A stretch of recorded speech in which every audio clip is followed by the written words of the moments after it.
Assalamualaikum warahmatullahi wabarakatuh. Saya Khadijah Makarim. Topik kita kali ini adalah masalah penelitian ekonomi pembangunan. Nah, baik teman-teman sekalian, pada edisi kali ini saya ingin berkomunikasi dengan teman-teman yang belajar di program studi ekonomi pembangunan ya. Jadi ekonomi pembangunan itu ruang lingkup kajiannya sangat luas. Oleh karena itu pada kesempatan ini saya mencoba sedikit saja dulu beberapa masalah penelitian yang mungkin bisa membantu teman-teman yang berencana ingin mengajukan judul skripsi. Nah, baik teman-teman sekalian, ekonomi pembangunan itu adalah cabang ilmu ekonomi ya, mempelajari pembangunan, apakah itu pembangunan industri, perbankan dan lain-lain ya. Jadi memang ruang lingkupnya luar biasa luas. Nah, dari beberapa definisi pembangunan ya, saya tidak akan membahas ini, pasti ini sudah dikuasai oleh teman-teman ya. Jadi dari mulai masuk program studi, apa itu definisi pembangunan, mengapa orang melakukan proses pembangunan, dan siapa pelakunya pasti sudah dikuasai. Jadi hanya sedikit sajalah review. Nah, jadi dari berbagai definisi pembangunan itu ada beberapa kata kuncinya ya. Jadi kalau kita lihat, pembangunan itu adalah proses ya. Tidak ada pembangunan tanpa proses ya. Jadi adalah suatu proses. Nah, kemudian pembangunan itu adalah proses yang seperti apa? Proses yang direncanakan ya. Proses terencana, direncanakan, dan yang lebih populer disebutnya proses yang disebut berencana ya. Kenapa? Apa yang direncanakan adalah perubahan. Jadi saya ulangi ya, kata kunci dari definisi pendidikan yang pembangunan, maksud saya maaf. Jadi ada proses, lalu itu adalah perubahan.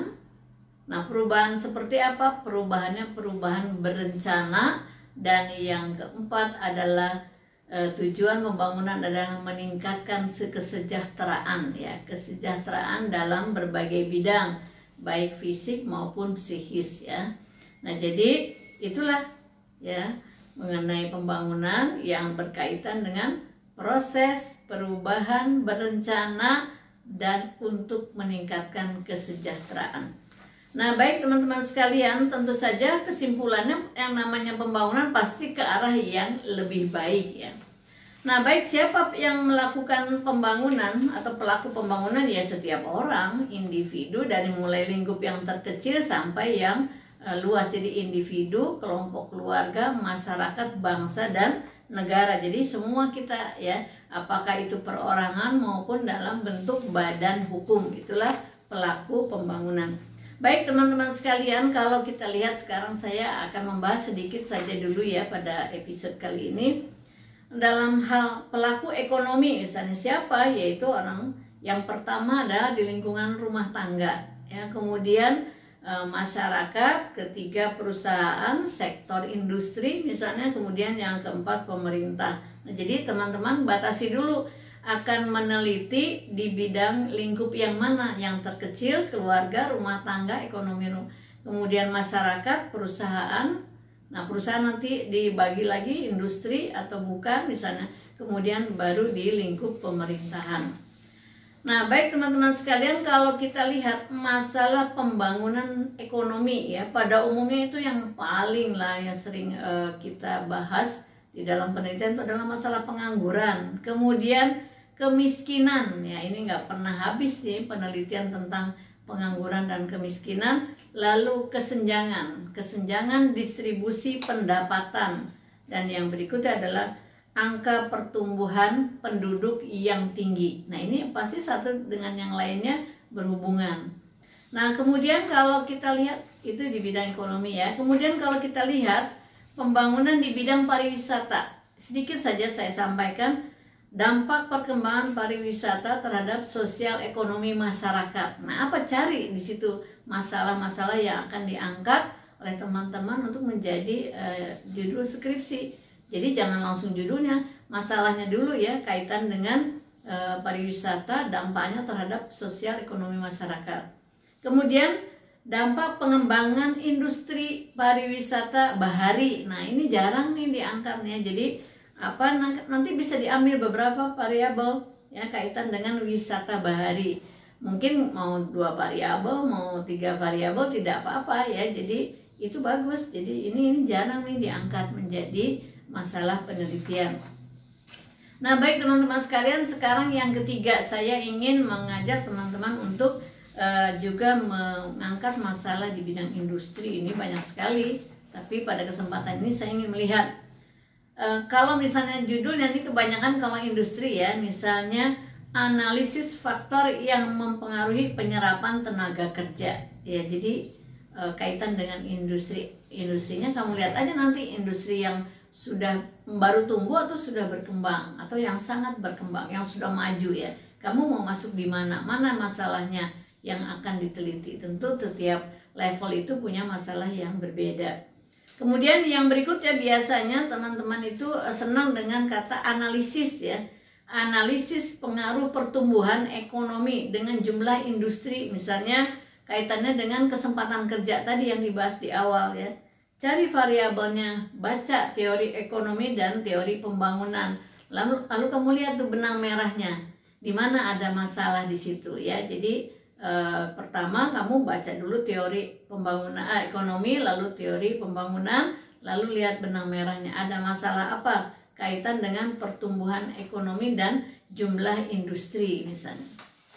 Kemudian teman-teman yang senang untuk meneliti atau berminat tentang masalah utang luar negeri misalnya, nah kita lihat bagaimana dampak ini kan lebih besar berarti ya ruang lingkup kajian penelitiannya kan ngomongin utang luar negeri, bukan utang rumah tangga, bukan level masyarakat ya, ekonomi mikro misalnya, tapi ini adalah luar biasa nih nasional ya, makro. Jadi kalau kita lihat masalah utang luar negeri apa dampaknya terhadap pertumbuhan ekonomi, mungkin ini untuk S2, S3 ya. Jadi lihat karena variabelnya banyak nih, bisa lebih dari 3 variabel ya. Jadi nanti ada variabel interveningnya ya. Jadi kalau mungkin masalah-masalah utang luar negeri cocok untuk teman-teman yang di pasca sarjana karena kajiannya sangat luas. Jadi bisa kita lihat variabelnya itu lebih dari 3 ya.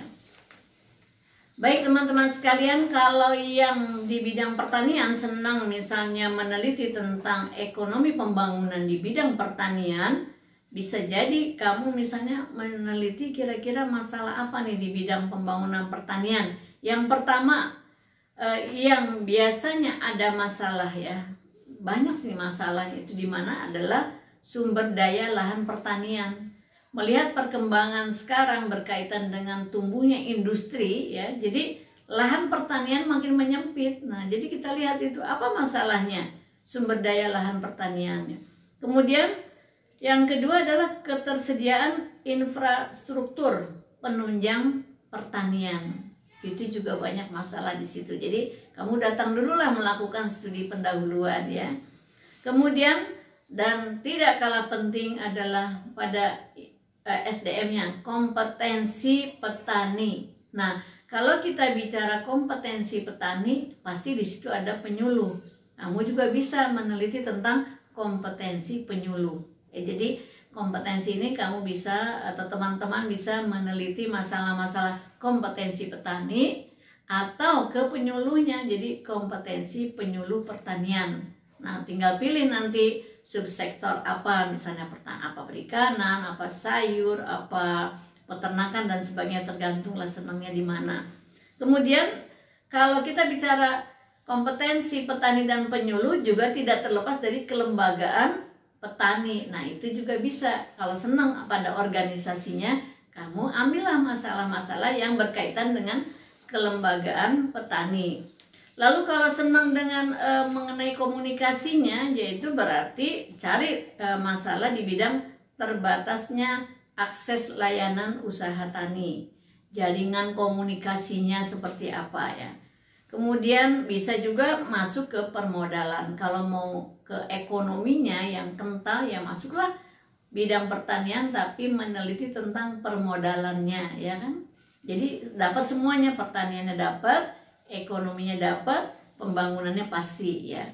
Kemudian yang terakhir di dalam pertanian itu kita bisa melihat adalah analisis faktor produksi ya, analisis faktor produksi yang mempengaruhi kesejahteraan petani. Nah itu tadi ya, karena kita bicara tentang pembangunan kan ujungnya adalah yang ingin dicapai adalah kesejahteraan ya.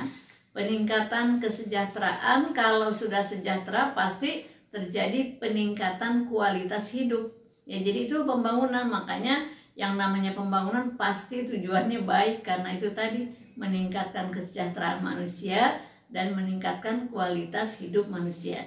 Nah baik teman-teman sekalian, ditutup dengan masalah-masalah analisis faktor produksi, dan jangan lupa kalau mau meneliti kapasitas juga boleh, kapasitas dan produktivitas petani.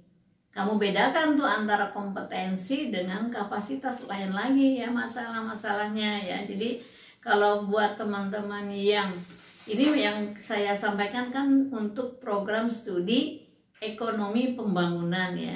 Nah, ekonomi pembangunannya apa, senangnya yang bagaimana, itu tadi sudah saya sampaikan ruang lingkupnya masing-masing, tetapi ini baru sedikit karena ekonomi pembangunan begitu luas. Insya Allah di lain kesempatan akan saya sampaikan lagi masalah-masalah penelitian yang berkaitan dengan ekonomi pembangunan yang insya Allah akan bisa membantu teman-teman untuk membuat merumuskan tujuan dan penelitiannya mau apa, masalahnya yang mau diangkatnya apa. Nah itu, lalu bagaimana melakukan studi pendahuluannya, di mana akan menelitinya, semua akan kelihatan ya kalau sudah memahami permasalahannya. Nah baik teman-teman, semoga cepat lulus nih. Kalau sudah punya judul langsung di ACC membuat proposal, melaksanakan penelitian, sidang seminar akhir, wisuda deh ya. Terima kasih, sampai ketemu di lain kesempatan. Assalamualaikum warahmatullahi wabarakatuh.